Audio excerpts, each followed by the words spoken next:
We've been focusing on this list from Jeremy Fowler every day. Execs, coaches, scouts rank the top 10 at each position throughout the NFL. And so far, I feel like this list there's a reason I put so much focus on this. I think this list compared to all the other ones that we do during the offseason is the best. I don't think we've been outraged or blown away. This has been the most reasonable. We've had the least amount of disagreement with all these different position groups. Would you agree? It's better than the NFL Top 100 by a mile that the players vote on. We pick at the PFF ones. Some of the trolley media accounts out there who are desperate for attention.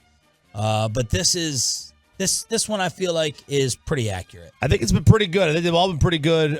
There hasn't been that, oh my God, what are they thinking kind of thing. The more you see these lists, the players list versus the experts or whatever you want to call them list, the players lists are really bad. The players lists are really bad. It's almost like the players vote based on who their friends are. Well, I mean, and the players will tell you a lot of times that they'll say like, yeah, I don't even know names. I just know the numbers. Like, oh yeah, that guy's 23 on the Eagles. Yeah. Like Mahomes, when Andy Reid was like, who are you going back and forth with during the quarterback Netflix? He was like 98. He didn't say Max Crosby. He goes 98. 98. They identify him as player. Jerry Jones, when he comes on here, a lot of times will just refer to the other player by numbers. Yeah, and so, I mean, that's typically how they know that. They are so focused in on their own game plans and their own prep, they're not watching everybody else and figuring out who's the best ones in the league. All right, let's go in order then. The best receiver in the National Football League, and the intrigue for us on the home of the Cowboys, will CeeDee Lamb be on this list? And if so, where? Who's number one? Justin Jefferson. It is Justin Jefferson. Lowest ranking. Number 1. 7. Someone that voted on this list, some moron, put him 7. I retract everything I had to say about the players list being bad. Well, hey, some players voted on this. Oh, this is players, executives, and coaches. Oh, 7. Someone put Justin Jefferson. 7. We need some of these names like we want Hall of Fame voters in baseball, the different sports. Last year, he was 4. This year, 1. He had a 32% target share from the Vikings. Third receiver in history to record back-to-back 1,600-yard seasons, joining Calvin and Antonio Brown. NFC exec, quote, you can put him in all 32 offenses. He will produce and fit in seamlessly. Most consistent, most complete. The ability to separate. Has a knack to make the play when it needs to be made. Shows up in big moments.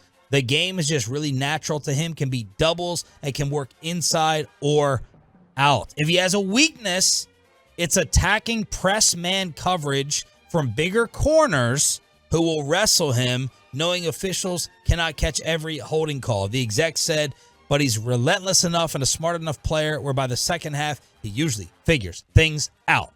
So there's Justin Jefferson, number 1. Who's number 2? Tyreek Hill. Devontae Adams. Devontae is 2. Someone put him 9. Interesting. Last year, he was 1, and someone put him 1 this year, but someone also put him at number 9. They let that cameraman vote. Yeah, they did. NFC exec, quote, his feet are still probably the best body control ball skills. If you ran 40s or 20-yard shuttles, he wouldn't be near the top or wow you, but he just knows how to play the position and get open. Another exec. To me, he's a little bit reliant on volume of targets. I guess receivers all are, but they just fed him the ball both in Green Bay and Vegas, and he benefits greatly from that. Helps him put up numbers, but the flip side is the defense knows what's coming and cannot stop it. Number 3. Tyreek Hill. Chase. Did you look at the list, Bobby? I know football. I'm sorry, guys. I'll start faking it if that's what you like. Jamar Chase is number 3. He did not get disrespected with a lowest ranking vote compared to Devontae and Jefferson. His lowest ranking was 6. Highest ranking was 1. Last year, he was 3. Many consider Chase the very best. Quote, he's the rare X you can put on the outside. He can win against anyone, said an NFC executive. Other receivers are more scheme-dependent than him. 58 of his catches went for a first down, 70%. Wow. 70% of his catches went for a first down. He also had 7 drops, tied for the league lead. Wasn't it Jamar Chase when he was coming out that we thought had the yips? Yeah, the drops in the preseason. Isn't that crazy? Yeah, like it's almost as if he played coy with the world. Like he was just trying to trick everybody. He dropped everything in preseason, and then in week 1, he was just like, oh, I'm just going to go off here. The ultimate deep threat leads the NFL over the past 2 years with 6 receiving TDs of 50 yards or more. Quote from a personnel evaluator, finally, he's not as polished as a route runner or technician as Jefferson, but the combo of size, speed, and playmaking ability is elite. He's trending up. His raw playmaking ability is rare. Run after catch, he's probably the best of these guys. Number 4, RJ Choppy. Tyreek Hill. Tyreek Hill. Someone put him 9. That's the lowest ranking. 9. Highest ranking was 1. And look, I know Mahomes gets all the props. This is me speaking, not the evaluators. Mahomes gets all the props and the praise, as he should, for winning without Tyreek. But Tyreek putting up these numbers in Miami is, I don't know if it's equally as impressive, but it's damn near close. Mm-hmm. He's a freaking... He is. He's a monster. He is a field tilter. Led the NFL in yards gained per route. Despite a 33% target share, he got open on 45% of his routes. His 1,700 receiving yards, the most for a receiver in a first year with a franchise. Quote from a scout, corners are still so scared that he'll run by them that they give him a huge cushion and he can win underneath. Having a different quarterback did not take the luster off for him. And then finally, some still see him as a little scheme dependent. He won't give you comeback routes, dig routes, still a bit of a vertical gadget guy. What he does is take less precision than Jefferson or Diggs or Adams because he has so much room to work with. Number 5, as the league is voting on the best receivers in the NFL. Mark Duper. Probably not Duper. Super Duper. CeeDee Lamb. No. It's not gonna be that. Stephon Diggs. Both incorrect. A.J. Brown. Cooper Kupp. Cooper Kupp. Last year, he was 2. Someone this year put him 1. Someone left him, or multiple people left him, unranked. So Cooper Kupp coming in at number 5. Diggs is 6. Someone left him off the list. Highest ranking 3. Josh Allen. Lowest ranking unranked. It may have been Josh Allen that left him off the list. Number 7. DK. A.J. Brown. You guys got both of them. AJ was 7, DK 8. AJ Brown, I'll read it because he's in our division. Lowest ranking, he went unranked. Highest ranking, somebody put him 2. Last year, he was not on the list. Exceptionally strong. Great ball skills and feel for the game. Doesn't have great speed to create deep separation, but makes big plays throughout tight coverage. And that was the only quote and the only prop that they printed on ESPN. DK is 8. Highest ranking was 4. Lowest ranking unranked. Number 9. Debo. No. CeeDee. No. No Debo, no CeeDee.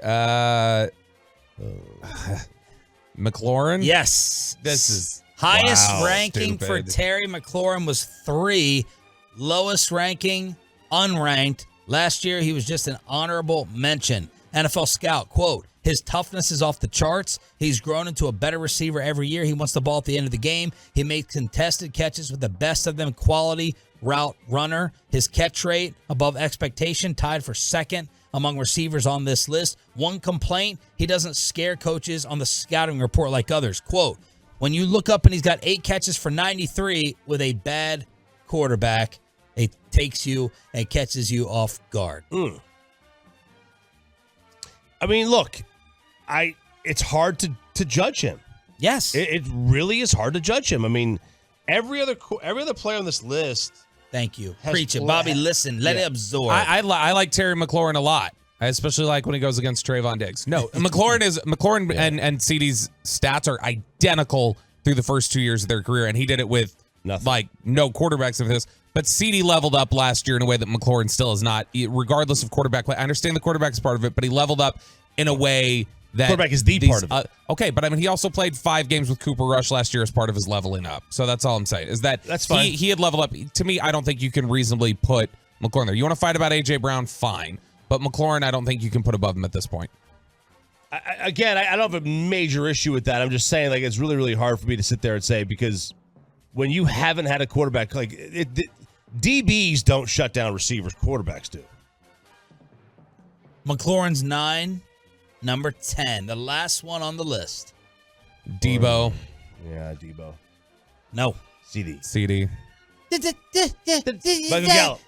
I'm on Ross St. Brown. Not Michael Gallup and Ross St. Brown. It is CeeDee Lamb from your Dallas Cowboys. So what did Dak come in at? Was he 9? 9. 9 for Dak, 9 for Pollard, 10 for Lamb. Highest ranking, someone put him on this list, 5. Lowest ranking, unranked. Last year, honorable mention. I'll read it all to you.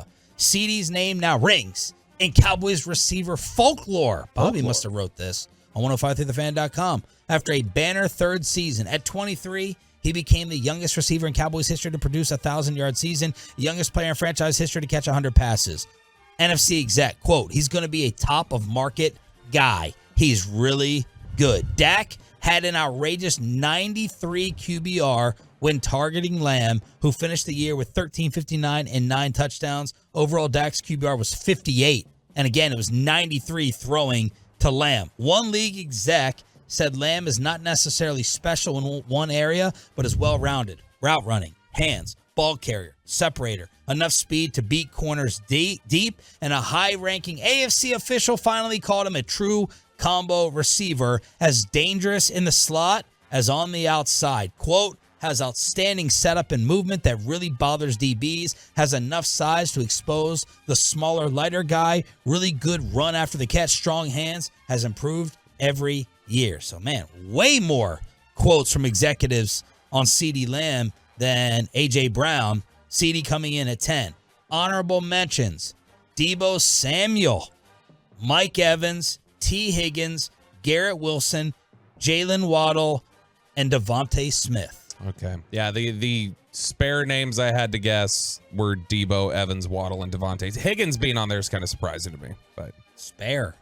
like the extra names outside of 10. Okay. Like I came up with 10 names and then I had some others left over.